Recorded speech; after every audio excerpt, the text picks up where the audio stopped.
E não se esqueça de se inscrever aqui no canal dos sócios. E também curtir esse vídeo para não precisar te xingar. O que você viu lá nesses grandes bancos? A taxa de administração era muito alta? Ainda tinha taxa de carregamento, por exemplo, que foi aquela que eu citei? Como é que foi? Vamos lá. Primeiro, eu fiquei apavorado com o que eu tive lá dentro de resultado, né? A gente já sabia pelos números, eu até busquei aqui para poder trazer mais em número mesmo, para ficar mais fácil de entender. 80%, 100%, fica muito complicado. Eu já sabia o número, né, que é aqui. O número exato é 834 bilhões de reais investidos em previdência nos bancões que não batem o CDI. E esses 834 bi geram 7,5 bi de receita passiva para os bancos em taxas de administração. E aqui é só taxa de administração, não estou contando carregamento, entrada e saída, porque não dá para fazer esse cálculo, né? Então, só em taxa de administração, a gente está falando de 7,5 bi de receita por ano, né? E em fundos de renda fixa, a gente está falando de 6 dos 7,5 bi. Então, o produto... A maior parte está em renda fixa. A maior parte está em renda fixa. Então, é um produto que deveria ser fácil, deveria superar o CDI no longo prazo, ter taxas modestas, adequadas ao produto para que ele rendesse para o cliente, e não, ele é feito exatamente assim. E aí a gente já sabia dessa estrutura, de como o mercado funcionava, de como as previdências estavam montadas hoje para gerar dinheiro para o banco e não para o investidor, mas a gente queria saber na prática, cara, como é que é, né? Será que é só a falta de informação do investidor? Será que se eu, que sou especialista no assunto, que entendo muito, for lá sentar com o gerente vai pegar e vai falar, não, esse produto aqui não é bom, vamos nesse produto aqui que é legal, né? Vamos fazer um teste. Preciso saber, vou para a rua, vamos gastar sola de sapato, como diziam antigamente, né? Então, fomos aqui em 4 dos 5 grandes bancões, 2 bancos públicos e 2 bancos privados, os mais famosos, podem deduzir os nomes aí, e a Gil, né, ela foi como se ela fosse uma pessoa completamente leiga, como se ela não conhecesse nada do produto, para poder ser orientada do zero.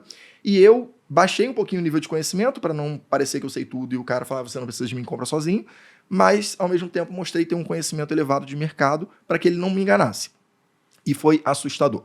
Né? No primeiro banco, no banquinho amarelo... Ele tentou te enganar mesmo assim. Ele tentou me enganar mesmo assim. Ai, no banco amarelo, né? No primeiro banco, o banco amarelo, a Gil foi, né? E aí você vai para o atendimento. Primeiro, né? As pessoas, os gerentes, né? Que deveriam ser pessoas com conhecimento mais profundo de produtos, eles não entendem nada disso. Então, quando você começa a perguntar sobre produto de previdência, planejamento de longo prazo, né? Otimização fiscal, algumas coisas assim, eles param naquele momento e falam, peraí que eu vou chamar o meu especialista em investimentos. E aí tem um único cara que atende na agência inteira para falar de investimentos. Ou seja, você fica esperando um tempão. Você fica esperando, eu fiquei uns 45 minutos esperando, né? Isso porque a Gil ainda estava na minha frente. Então, depois da Gil, mais 45. Beleza, sentei na mesa. A experiência da Gil e a minha foi exatamente a mesma, tá? Então, não mudou absolutamente nada no tipo de abordagem dele. Ele conhecia um pouco do produto, mas se você perguntasse muito, ele se embolava e dava explicações erradas o tempo todo. Então, se você perguntasse 3 vezes a mesma coisa, ele ia te dar 3 respostas diferentes. E a primeira estava certa, só que as outras ele ficava nervoso e se confundia nos conceitos. Né? Ele até conseguia indicar mais ou menos se você tinha que comprar o P ou o V, se você tinha que comprar progressiva ou regressiva, isso ele não errava tanto, mas na hora de te oferecer o produto, era assim, uma coisa assustadora, porque ele não tinha sequer a opção de te vender um produto bom. Se você virasse para ele e falasse, eu quero investir R$1.000, você vai ter uma carteirinha, vai ter o plano lá, com um nome sempre muito bonito, Excellence, não sei o que lá, Super Private, não sei o que lá, sempre um termo em inglês para tornar o negócio mais chique. Né? E dentro desse plano tem um monte de fundos. Você não escolhe o fundo que você vai investir no bancão. O bancão escolhe o fundo que você vai investir. Ele te vende um plano com multifundos lá dentro que você não tem a opção de escolher.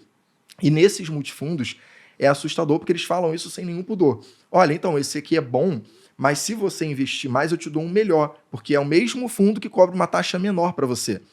Em resumo, os fundos começavam, pegando os de renda fixa, né, para focar nesse público, os fundos começavam com taxa de administração de 3% ao ano para comprar Tesouro Selic, né, e para você chegar a algo próximo a 0,59, que nem tinha um 0,59, mas 0,60 tinha, para você chegar a algo próximo a isso, você tinha que investir mais de R$2 milhões, para eles te darem acesso a esse produto. Não é que o produto não existe, o produto até existe, né, mas eles não querem que você compre. Mas então, só para o cara ultramilionário, porque para botar 2 na Previdência, o cara tem muito mais em outras áreas. Que não entende nada sobre isso. E, em geral, o cara ultramilionário possui outros modelos de estruturação de planejamento sucessório de acumulação patrimonial que não necessariamente ele precisa da Previdência. Então, na verdade, o produto que deveria ser feito para o investidor em geral, ele é feito para o investidor rico. Né? E ele bota ali um produto super caro para o investidor em geral. E aí a gente foi nos outros bancos todos, A abordagem foi muito similar no Banco Azul, outro banco público, o Azul. Ele tinha, inclusive, taxa de carregamento, tá? E aí tinha uma coisa assustadora, porque os fundos... O que é a taxa de carregamento? É porque eu tô vendo uma lembrança que o Bruno não conhece e eu quero entender se eu tive isso daí. Tá bom. A taxa de carregamento é uma despesa que eles cobram, é uma taxa que o banco cobra, é pro banco, tá? Tá. Não é para dentro do fundo, vai remunerar outros cotistas, é pro banco que vai essa taxa, que se você sacar antes de algum período ou fizer a portabilidade, você é obrigado a pagar. No caso desse banquinho azul que eu falei, a gente tinha uma taxa de carregamento de 1,5% e que só zerava depois de 3 anos. Mas era só pra saída, então. Só para saída. Não É. tinha entrada e saída, essa eles pararam. Lá atrás eu tinha carregamento na entrada. É Você quer isso. investir? Não, você é super bem-vindo, mas tem uma taxa de 5% pra mandar o dinheiro. Não faz Não nenhum fazia sentido nenhum. É, Faz então, sentido. em vez do cara pagar para você levar, né, você paga para Aham. investir lá, Exatamente. isso além da taxa de administração, né? É isso. Acho importante falar isso. Essa taxa de carregamento é além da taxa de administração que é cobrada. É isso. Né, no Então, dia, ó, né? trazendo um exemplo aqui, esse fundo que eles me ofereceram lá para investir R$1.000, que nem é um patrimônio tão pequeno para uma primeira boleta em previdência privada, lembrando, nossos produtos são R$100 de mínimo, então é muito mais acessível do que esse. Para investir R$1.000 num produto de previdência deles, eu tinha uma taxa de administração, que era o fundo que vem o nome do fundo, que é o azulzinho lá, 300.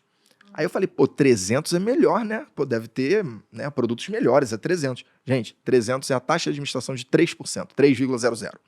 E aí, se eu investisse mais, eu tinha acesso ao 250, que era 2,5% de taxa de administração. Se eu investisse muito mais dinheiro, eu tinha acesso ao produto que era o azulzinho lá, 100, que me cobrava 1% de taxa de administração. Então, vamos pegar no primeiro exemplo que eu falei que eu investiria R$1.000.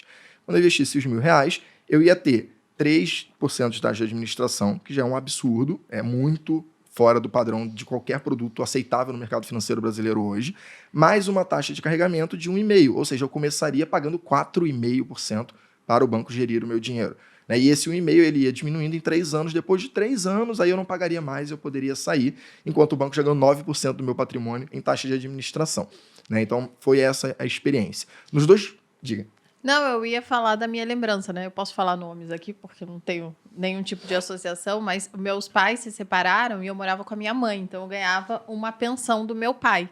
E era no meu nome. Eu não me lembro se eu era menor de idade ainda, ou se eu tinha 18 anos. Talvez eu tivesse 18 anos nessa época. Eu sei que eu fui lá na Caixa, que era por onde meu pai recebia o salário, e por onde vinha o meu dinheiro, né, de pensão que vinha direto, que sai direto do soldo dele e ia direto para minha conta que eu tinha lá. Acho que era uma conta poupança, não me lembro. Mas eu sei que a mulher me apresentou uma previdência. E aí eu não sabia nada, meu pai não sabia nada, ninguém sabia nada, e meu pai falou, você não quer fazer um negócio desse para você guardar o dinheiro? E eu lembro que eu fiz.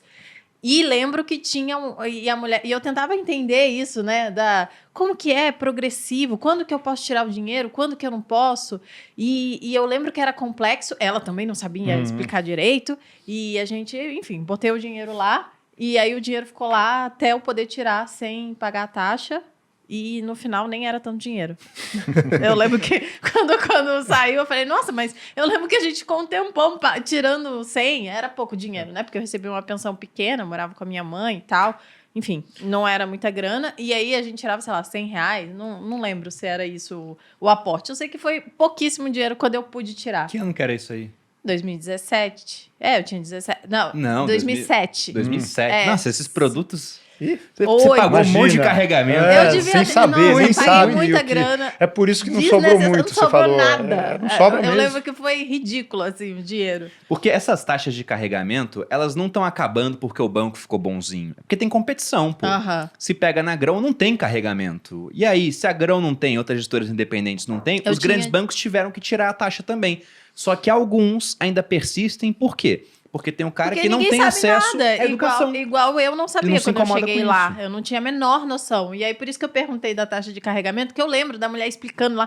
E aí tinha umas tabelas e eu não entendia nada. A mulher não entendia também o que ela estava falando. E aí era aquela confusão. Eu sei que a mulher prometia, não, você vai ter um dinheiro. E aí, no final... Não É, teve. e Só a- teve o que você botou e olhe lá. A E olha lá. justificativa. E a Tirou justificativa. igual Era tá bom já. basicamente- E eu acho que é isso que as pessoas pensam no final das contas. Eu vou guardar o dinheiro assim, e aí isso vai ser, pelo menos não vai ser ruim. E a verdade é que tem formas muito mais inteligentes de você guardar o dinheiro e ser bom no final das contas, Não, né? previdência privada é muito inteligente para Hoje- guardar, desde que as taxas não sejam leoninas, que nem essas taxas que o Vitor estava colocando.